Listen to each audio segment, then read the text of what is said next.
Hello, welcome. This is going to be a reaction video to a video posted by the Kings in General channel regarding the Israel-Hamas war and the broader conflict with Hezbollah and Iran. The Kings in General channel has made amazing content over the years about politics, military battles, historic military battles, and also contemporary wars like the Russian-Ukrainian war and also the Israel-Hamas conflict. And I feel the need to react to their latest video about it because of a lot of inaccurate statements or simply weird phrasings that should be covered differently, more truthfully. So yeah, let's jump right in and take a look here.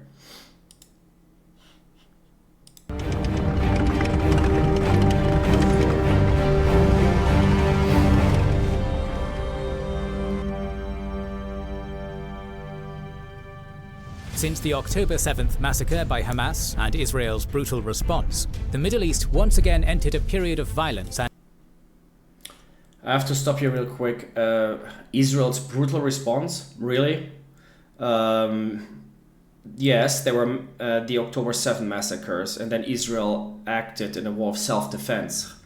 Using the terminology brutal here already takes a side. This is an argument used by pro-Palestinians who want to portray Israel as a monstrous entity that has nothing better to do than just bomb Gaza into oblivion for no apparent reason, right? So they are stating the truth here regarding the October 7 massacres, and then they're going ahead and using the terminology of brutal as if Israel has fun doing it. It's like saying the Allies used brutal bombing campaigns against Germany in World War II, right? It's very, very weird phrasing it like this. Very weird. And unpredictability. Israel is currently fighting a war on several fronts. In Gaza against Hamas, in Lebanon True. Against Hezbollah, against the Houthis in Yemen, and most importantly, against Iran. All of these fronts are interconnected, and yes, the four fronts that they mentioned here are correct, but it's not the only picture. You have 7 fronts in total. Let me show you real quick. Here, Israel, besides the 4 ones that they mentioned, Israel also engages against terrorist activities in the so-called West Bank, or indigenously speaking, Judea and Samaria. You have a lot of cells connected to either Hamas, the Palestinian Islamic Jihad, or even ISIS and other groups, and the IDF has to constantly deploy there to quell terrorist activities. So this would be another front, and then we have Syria as well as Iraq with Shiite militias. It's the crescent from Tehran to Beirut, right, that Iran is constructing in the Middle East, and the Assad regime has been a very important ally for the Iranian regime. Iran is operating with complete freedom inside Syria. Iraq, especially the more Shiite-dominated places, so not northern Iraq, which is under control of the Kurds. But Iraq itself has become a terror base as well. Let's not forget that they're targeting American bases and American military personnel as well. So this should be mentioned too. So Israel is actually engaging with 7 from 7 angles, basically, as being engaged from 7 angles. So that's important to mention here. Let's go back to the video and let's see what else they are saying. in this video we are going to describe the recent developments and how things may escalate further. This video is sponsored by our YouTube members and patrons, who get 2 exclusive videos weekly, not available anywhere else. For the end of hot conflict in the Middle East started with the war between Israel and Hamas. So let's look briefly at the situation in Gaza. After a year of almost uninterrupted bombardment, along with ground operations in North Gaza, then Khan Yunis, and most recently in the Rafah region, Israel now feels in control. Okay, real quick. If you want to go back about the Israel-Hamas war here, it sounds like the war just broke out and then let's focus on Gaza. Okay, but there was a reason why this war took place. There was peace on October 6, 2023, and then October 7, Hamas decided to invade Israel. It has withdrawn most of its troops, while maintaining a presence in strategic areas, such as the Philadelphia Corridor and That's high true, ground. yes. In his September interview, Israel's Defense Minister Gallant claimed that Hamas as a military formation no longer exists. He said that, The IDF yes. conducts occasional raids on different parts of the Gaza Strip to prevent Hamas from regrouping, along True. with continuing airstrikes. Most recently, in early October, they launched another operation in Khan Yunis. However, Gallant also admitted that Hamas was still capable of conducting guerrilla warfare. They are still targeting the remaining IDF soldiers and vehicles in Gaza. The extent to which Israel has been able to weaken Hamas is up for debate. In May, the Israeli government claimed that they had killed 14,000 fighters since October 7th. Prior to the war, it was estimated that Hamas had some 40,000 fighters. Every party to the war tends to exaggerate the enemy casualties, and one can easily argue that Israel is doing exactly that. Didn't they just say in the beginning that Israel has been brutally bombing or brutally engaging Gaza? If that was such a brutal engagement, you wouldn't have just 14,000 Hamas fighters dead. And also when it comes to exaggerating numbers, democracies are not that good in exaggerating numbers compared to authoritarian regimes, terrorist groups, etc. There's a lot of accountability control mechanisms in democratic states, such as Ukraine as well, which is still a hybrid state in many ways, but has democratized over the years, at least to a certain degree where there's a little bit more accountability than in full-fledged authoritarian countries. And then we can see that a lot of the Ukrainian claims actually tend to be more true than Russian claims. Yes, there's exaggerations there, but it's still different. It's the same with other, let's go with full-fledged democratic countries, such as the US or UK, etc., where a president or prime minister cannot just say a random number, because there will be so many different parts in this democratic machine that will react to this, including the media. So in a free society, it's much harder to pull this off. The only way you can do it is through the fog of war, but you cannot simply make such claims, high claims, exaggerate it greatly and get away with it in a free society. And with Hamas, obviously it's different, or with any authoritarian regime, they can say whatever they want, because there's no accountability, there's no control mechanism, there's no free media, etc., right? However, it is beyond reasonable doubt that the heavy bombardment campaign that has turned many Gazan cities and villages into rubble, and the simultaneous ground invasion, has inflicted heavy casualties on the military. If they're talking about Hamas casualties, why is talking about turning a lot of the places into rubble? It's true, 80% of Gazan infrastructure has been destroyed, which makes the low amount of death in comparison actually even more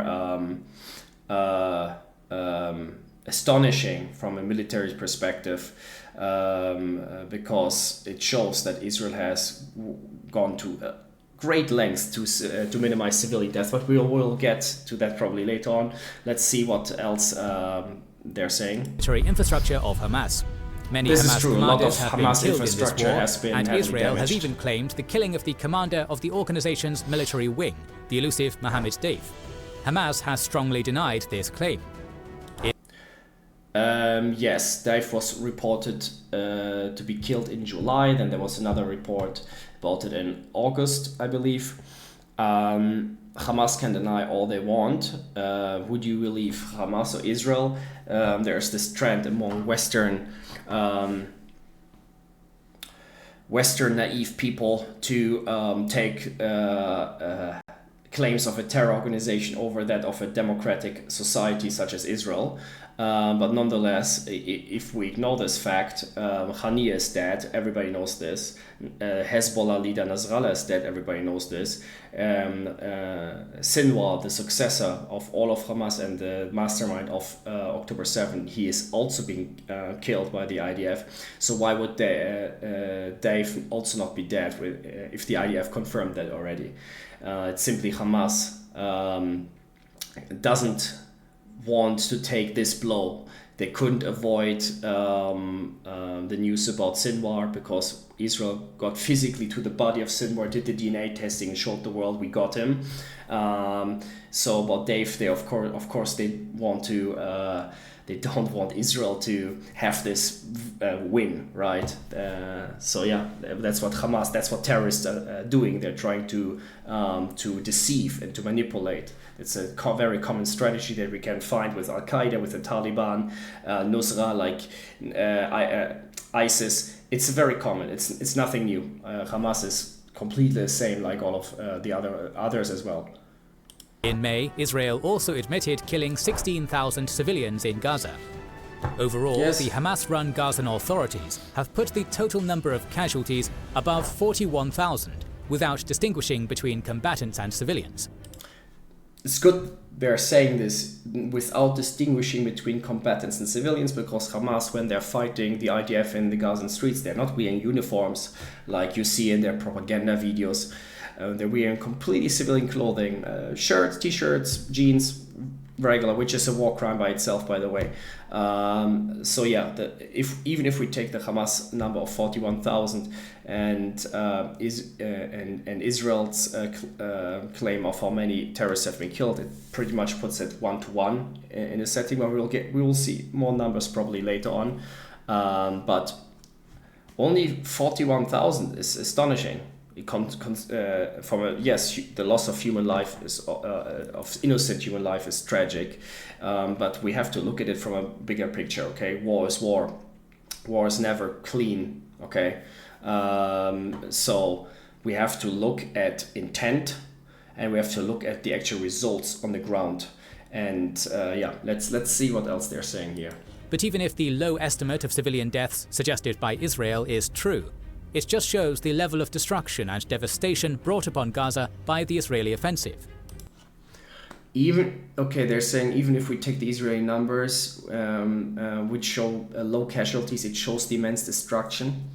No, quite the opposite. It shows how amazing it is that Israel has been so careful not to kill Palestinian civilians, and so far, they have not mentioned anything about human shields, that Hamas purposefully is using people as human shields. I mentioned already that Hamas is using civilian clothing. They're not dressing in any kind of uniform.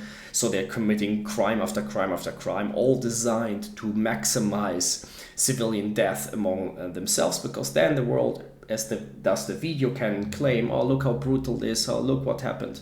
Right, it's all part of a media strategy of Hamas. This is how they wage psychological warfare and media warfare. Without a shadow of a doubt, Hamas has been significantly weakened. But the destruction of Gaza is causing even more anger and resentment among the ordinary Palestinians towards Israel. Many men of fighting age who have lost their loved ones in this war will undoubtedly express their anger by joining Hamas and other anti-Israel groups. This is just plainly naive and false in a way. Yes, if you cause destruction among, it can lead to obviously to resentment. No doubt about that. But the whole premise here is false. First of all, till now, still more than 70% of Gazans are pro October 7. So the vast part of the civilian population in Gaza actually supports the massacres of October 7 against Israelis. This is something you have to let sink in. Okay, it's not disconnected like it is, like they try to show it here. Like you have the Palestinian civilian population, and then you have Hamas, and Israel's bombing everything, and that is what is causing Palestinian civilians to turn against Israel or join anti-Israel groups. No. Hamas has been democratically elected, and came to power in 2006, where they have independently, without any kind of Israeli control, ruled the Gaza Strip. Every single number showed, every poll, every survey, all the data that we have shows very clearly that Gazans support October 7 massacres against Israel. Every hostage that came back and gave first-hand reports of what happened to them in Gaza showed clearly explained that the civilians were completely in line with Hamas. They participated in the atrocities as well, which we have video evidence. We have we can see people after on October 7 streaming into Israel, joining Hamas in the atrocities. It was done by an entire population, not just one terror group. Okay, so that is a false premise. And then what is Israel supposed to do? What were the Allies supposed to do in World War II? There was definitely immense destruction on German territory. Yes, but what were the Allies supposed to do? Put on silk gloves somehow and be nice? With like what you're supposed to do. Destruction is part of war, okay? You have to defeat your enemy. And if you look at Germany now, well, Germany turned from the biggest enemy of humanity into a valuable ally of the NATO alliance and the Western Bloc. So yeah, what they're saying here is not very. Let's continue. So while a significant number of Hamas fighters have been killed, the existing situation in Gaza creates a fruitful situation for further recruitment. Even in its current battered state, Hamas is capable of hurting the IDF. In June, they made a small incursion into Israel near Kerem Shalom. Throughout summer and autumn, they continued conducting hit-and-run attacks, targeting the IDF's manpower and armored vehicles. Is there a ceasefire in Gaza on the horizon? In early September, the US Secretary of State Blinken stated that the ceasefire deal in Gaza has been 90% agreed. Egypt and Qatar have designed this ceasefire deal, while the United States has been pushing Israel to accept it as well. The idea is to achieve a lasting truce by implementing several measures in 3 stages. In the first stage, Hamas would release 33 Israeli hostages in exchange for 30 Palestinian prisoners kept by Israel. Then Israel would allow a significant amount. 2 things here. First of all, it's interesting how the United States or the world is trying to push Israel for a ceasefire deal. I don't think the United States would ever negotiate with terrorists. I don't think they would ever negotiate with ISIS, Al-Qaeda, the Taliban, whoever blows up American citizens or would rape American citizens. I think the United States would react very differently, much firmer than Israel is doing in Gaza. But in the video, they're saying 33 hostages for 30 Palestinian prisoners. They make it sound innocent. Those 30 Palestinians or the security prisoners are actually convicted murderers. People who actually murdered people just for being Jewish. Okay, those are convicted terrorists. It's very important to keep this in mind. Of humanitarian aid to the Gaza Strip, while gradually withdrawing from the areas it still occupies there, allowing the displaced and unarmed Palestinians to return to their homes. After building some degree of trust, the second phase of the deal would be implemented. It entails Hamas releasing all of the remaining hostages who are still alive in exchange for the agreed-upon number of Palestinian prisoners. Israel would also withdraw its remaining soldiers from Gaza. The third phase envisages the exchange of remains of deceased Israeli hostages and deceased Palestinian prisoners, along with the end of the blockade of the Gaza Strip by Israel. At the same time, Hamas agrees not to rebuild its military. Hamas has already accepted the deal, but following Blinken's aforementioned statement, Netanyahu said that the agreement is not close. Hamas has already accepted the deal, yeah, because Hamas can be so trusted, right? A terrorist organization which has repeatedly broken ceasefire deals, by the way, in 2014 in the war there, over and over again. And yeah, even if Israel took the deal, it should be very clear that Hamas would repeat October 7, as they have said themselves. We will repeat it over and over again. So they would never stop. This would not be the end of it. This video makes it kind of look like, oh, Hamas is open to peace now, and then everything's gonna be fine, and it's gonna be all unicorns and I don't know, shiny rainbows, and everything's gonna look great. This is not how it works, and this is not how jihadists work, how the world works. Several Western media outlets have published reports about Israel's unwillingness to accept a deal and making last-minute demands. Israel wants to eradicate Hamas before agreeing to any long-term deal. But how exactly they're going to do that is not yet clear. After all, they have been conducting a very intense air and ground campaign for a year, and if that has not destroyed Hamas fully, then we're talking about an indefinite occupation of the Gaza Strip, True. which Israel's does not guarantee the destruction of future anti-Israeli groups in Gaza. After Hamas. It is just going to add to the unimaginable suffering of the people of Gaza, along with further casualties for the IDF. This unimaginable suffering for the people in Gaza and casualties for the IDF. Why is he not saying suffering for Gazans or why is he not saying suffering for Gazans and unimaginable suffering casualties for the IDF, or at least taking out this adjective and not emphasizing it at all and just saying it in a neutral way? It's like these small things. It's very interesting. And what about the unimaginable suffering of Israelis who have been bombarded by missiles for over a year? No mention of it so far at all. Uncertainty is causing tensions inside Israel too. There have been protests demanding action to return the hostages. Many hostages have already died in captivity. For instance, in August, the IDF claimed that 6 hostages were killed by Hamas when the Israeli army reached a tunnel where they were held captive. Some others have been killed in the Israeli airstrikes. This is very interesting. The 6 hostages were brutally executed before the IDF could get to them. The bodies were recovered. There is clear evidence that they were shot in the head point blank, and with forensics you can easily identify how long people were dead, the range of if a bullet goes into the body, the distance, and everything, every little detail was clear. They were held there until shortly before the IDF was able to get to them.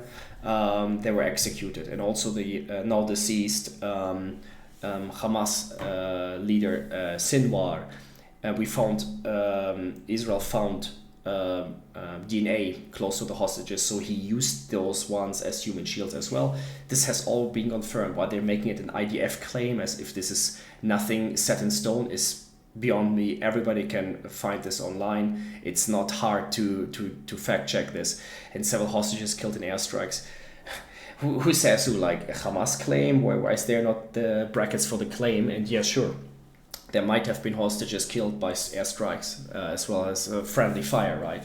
But this is on that's obviously on Hamas, not on Israel. Israel's trying to hit the terrorists. They are the ones surrounding themselves, the same like they're doing with Palestinians, human shields. There is friction inside the Netanyahu government regarding the deal, as the most right-wing members of the cabinet, like Ben-Gvir and Smotrich, radically oppose any agreement with Hamas, while the defense minister Gallant is in favor of the ceasefire deal. That's a democracy. It is reported that Netanyahu has most recently demanded the continuation of control over the Philadelphia corridor as part of the deal, while Gallant thinks that is unnecessary, since the IDF can always occupy it once again. Yeah, there you see. Israel has also been fighting with Hezbollah in Lebanon since October 7th. For months, the sides have conducted low-intensity warfare along the Israeli-Lebanese border. The constant artillery and mortar shelling, airstrikes, drone attacks, and small skirmishes have not been consequential in terms of altering the military balance between the sides. True. But it has caused human suffering. Thousands of civilians have been displaced from the border areas due to these hostilities. Hezbollah has been adamant about continuing to cause problems for Israel. They make it look like, because of the war, people have just been displaced in both directions. It's not 100% correct. Hezbollah has aimed at Israeli civilians purposefully since October 8, when they joined the war on the side of Hamas. 60,000 in the beginning of the war, like 100,000. 60,000 Israelis still to this date not living in their homes in the north. They have been evacuated to hotels and other places in the center of Israel. Israel, in its reaction to Hezbollah, has aimed specifically at Hezbollah installations.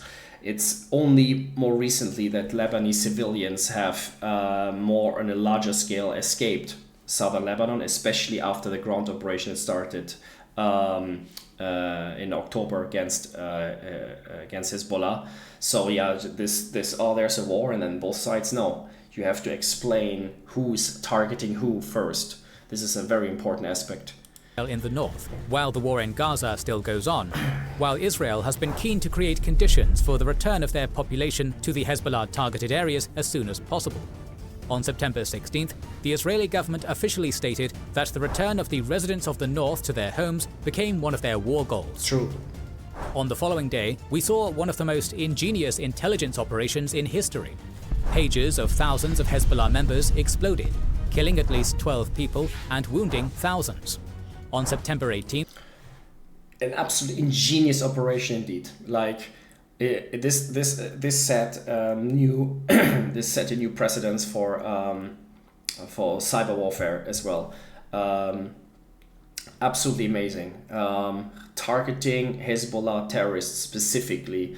There's no such thing as a clean war, but this is the cleanest it can get.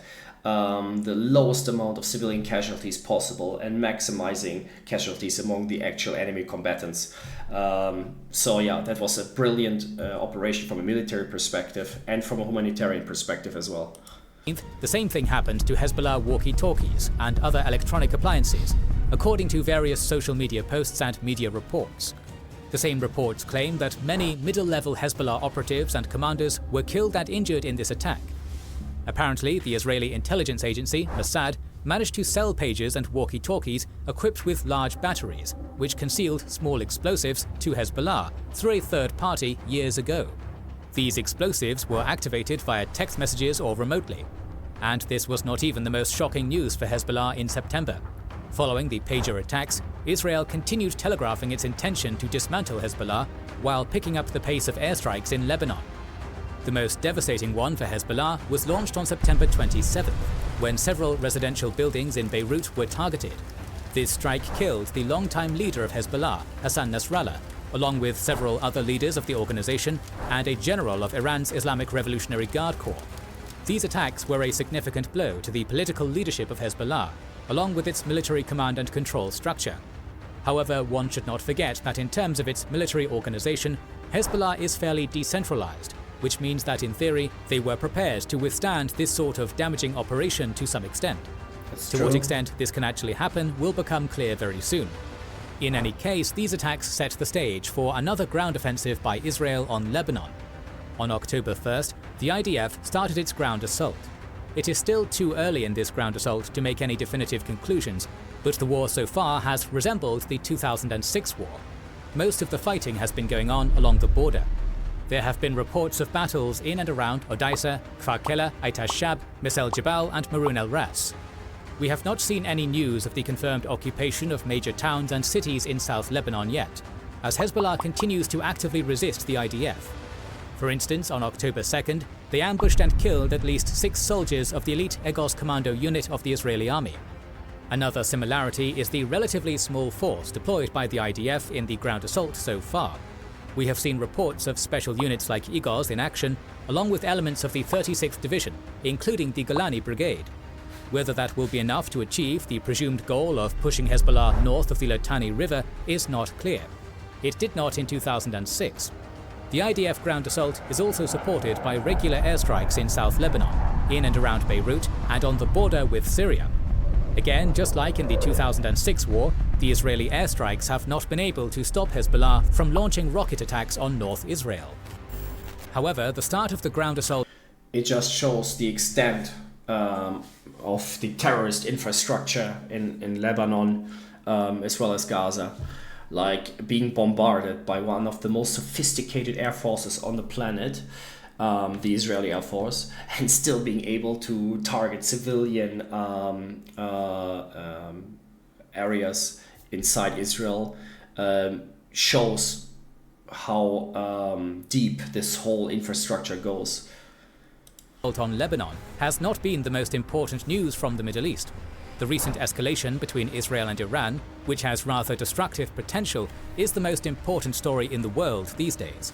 To understand what is happening, we have to go back a bit. In April 2024, Israel bombed the Iranian embassy in Damascus. One of the casualties of this attack was Mohammad Reza Zahedi, one of the commanders of the Islamic Revolutionary Guard Corps. Yeah, that was Israel's goal, to get terrorists there, which supply Hezbollah and Israel's enemies with weapons aimed at Israeli civilians. So what Israel is doing is using these strikes to minimize the build-up of terror infrastructure, which Israel can only do with airstrikes. You can only do so much. But yeah, let's go. Keep going. Iran retaliated 2 weeks later. According to the Israeli military, Iran launched 170 Shahed drones, 30 cruise missiles, and 120 ballistic missiles. Simultaneously, Iran-supported groups, including Hezbollah and the Yemeni Houthis, launched rockets and drones on Israel. The Israeli air defenses, with the support of the United States, Britain and Jordan, shot down most of the drones and missiles, missing only a few, which did minor damage to the Nevatim and Ramon air bases. Israel responded with a minor attack on the military infrastructure in the Isfahan region, but for a while, the sides chose not to attack each other directly. But following the Hezbollah rocket strike on the football stadium in the Golani Heights in July, which killed 12 people, Israel retaliated in force. Those were children, Israeli citizens. The Druzim are a minority in Israel, a very respected minority. They're serving in the Israeli military. They're very deeply embedded into Israeli society. But in any case, Hezbollah killed these children playing soccer. On July 31st, a senior Hezbollah commander, Fuad Sukkar, along with several civilians, were killed in the Israeli airstrike on Beirut. The then Hamas leader, Ismail Haniyeh, who was in exile in Iran at the time, was killed in an Israeli strike on Tehran on the same day. Haniyeh wasn't an exile in Iran. He was on a visit in Iran. He lived in a five-star hotel in Qatar in absolute luxury, with billions of humanitarian aid given to the Palestinians that he used for his own private gain. But he was there for the inauguration of the president, I believe, in Iran. So yeah, not an exile. Iran vowed to retaliate once again. However, they did that only after its coalition suffered painful blows from the Mossad pager operation, the increased bombing of Lebanon, and finally the killing of Nasrallah and another Islamic Revolutionary Corps general in the same strike. But when they did that at a massive scale. On October 1st, Iran launched arguably the biggest attack using ballistic missiles in history in terms of the number of missiles used. Israel reported more than 180 missiles being launched by Iran, while the Iranian state TV claimed 200 missiles used in this attack. The exact number of Iranian missiles making an impact is impossible to quantify due to the operational security on both sides. But the footage on social media showed dozens of Iranian Fatah 1 and Khaybar Shakan missiles managing to bypass the Israeli air defenses. It seems like the main target of this attack was the Nevatim airbase, which is believed to house F-35 fighter jets. Based on the satellite images of the airbase after the attack, the OSINT analysts have estimated 20 to 32 missiles directly hit it. But even though the Iranian media and pro-Iranian social media accounts claimed the destruction of 20 F-35s at the Nevatim airbase, no evidence to back that up has been presented so far. Since the Iranian attack was expected, and since Iran had actually warned the United States and other countries with close ties to Israel, it is logical to assume that Israel had removed their fighter jets from their usual bases. There are also websites where one can see air traffic going on. And before the Iranian attack, actually Israel's tanker fleet as well as the F-35s were all in the air. Of course, there's no way to track these military vehicles such as F-35s, but we do know there was a massive air traffic around Israel. So basically, while Iran was firing at Israel, all the airplanes were circling around. Impossible for Iran to track and hit. The Tel Nof airbase, suspected of housing Israel's nuclear bombs, was another Israel target. lost absolutely Again, no fighter several jet. ballistic missiles hit the airbase with at least one impact, causing a secondary explosion. But even if this airbase indeed hosts Israeli nuclear weapons, they are probably placed in very deep bunkers, protected from such attacks. Another notable target was apparently the Mossad headquarters in Tel Aviv. but all the missiles targeted at the building missed it. Unlike in April, this time the Israeli air defenses missed a lot of targets, whether due to a very high number of more advanced ballistic missiles used, or due to the depletion of Israel's air defense missiles. According to different reports, including the testimony of the American Air Force General Kenneth McKenzie to Congress made in 2023, Iran has over 3,000 ballistic missiles. This means that Iran can make several more mass launches like this. Their missiles may be imprecise, but the sheer numbers can cause major destruction in Israel, particularly if the Israeli air defense does not do better in potential future attacks. Missiles and rockets in Hezbollah and the Houthi arsenal exacerbate this threat, since Iran can coordinate strikes to make the impact more powerful. Israel has already promised to respond. Several options are on the table, ranging from the Iranian air defense systems, ballistic missile depots and launchers, to the country's nuclear or oil infrastructure. The United States has already called on Israel to make sure its retaliation is proportionate. It is reported that the Biden administration is against the targeting of Iran's nuclear infrastructure, due to the fears of escalation and uncertainty this attack will cause. An attack of such a magnitude will definitely prompt Iran to retaliate even stronger than it did on October 1st. But Israel has long vowed to destroy Iran's nuclear program, and they may consider the Iranian attack as the perfect casus belli to finally conduct this attack. The United States also opposes an attack on Iran's oil infrastructure. It would skyrocket oil prices, which the United States and Europe desperately want to avoid due to the war in Ukraine and for domestic reasons. You're not allowed to target the nuclear facilities. You're not allowed to target the oil infrastructure. So that leaves token targets, right? Sure, the air defense. You can target the air defense systems. You can target regular military sites. But this is not what hurts the Iranian regime. That's not what hurts them. What hurts them is destroying the nuclear program, which would be an absolute boon for the Iranian people to stand up to their own government as well. By the way. And targeting the oil infrastructure too. If Iran is not able to make any more money from oil sales, this will plunge the country into chaos. And let's not forget, a lot of Iranian people do not like the Islamic regime in power. Okay, there have been many attempts of overthrowing the regime, protests, etc. Every time protests happen, the regime shuts down the internet. They crack down brutally on every protester, mass arrests, mass killings,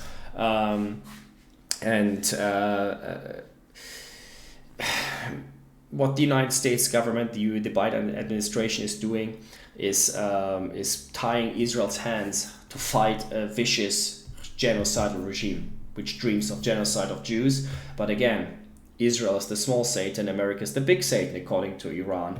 If they were done with Israel, they would move on to the United States and to Europe. This is literally what they're saying.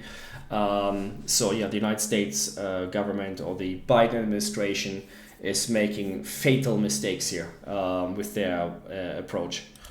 As of October 8th, Israel has not responded to Iran's missile attack yet. But the video is explaining this part correctly. Iran has demonstrated its ability to hurt Israel, which is going to retaliate strongly without a doubt. The tit-for-tat attacks by both sides may lead the Middle East to very unpredictable places. All this is happening while Israel and Hezbollah are fighting a full-scale war in Lebanon, and Gaza lies in ruins. The worst thing is that the violence often leads to more violence, without any clear, sustainable way out of this conflict in sight. We will talk about this topic more in the coming weeks, so make sure you are subscribed and have pressed the bell. Okay, this is the end of this video here of the review, but one more thing about violence creates more violence. What are you supposed to do? Somebody attacks you, you have to defend yourself. It's that simple, okay? So yeah, violence creates more violence. If they were surrendering, there would be no more violence. If Iran decided not to wish the destruction of the state of Israel anymore, if Hezbollah, Hamas and all these other terror groups wouldn't want to push all the Jews into the sea anymore after brutally murdering and raping the citizens first before they remove our remains from the country. If this wasn't the case, then there would be no more war. Israel has repeatedly tried to make peace with its enemies in history. All the evidence is easy to look up. I might make videos on that, but yeah, so much for the video here about the reaction video, and I'll see you in the next one.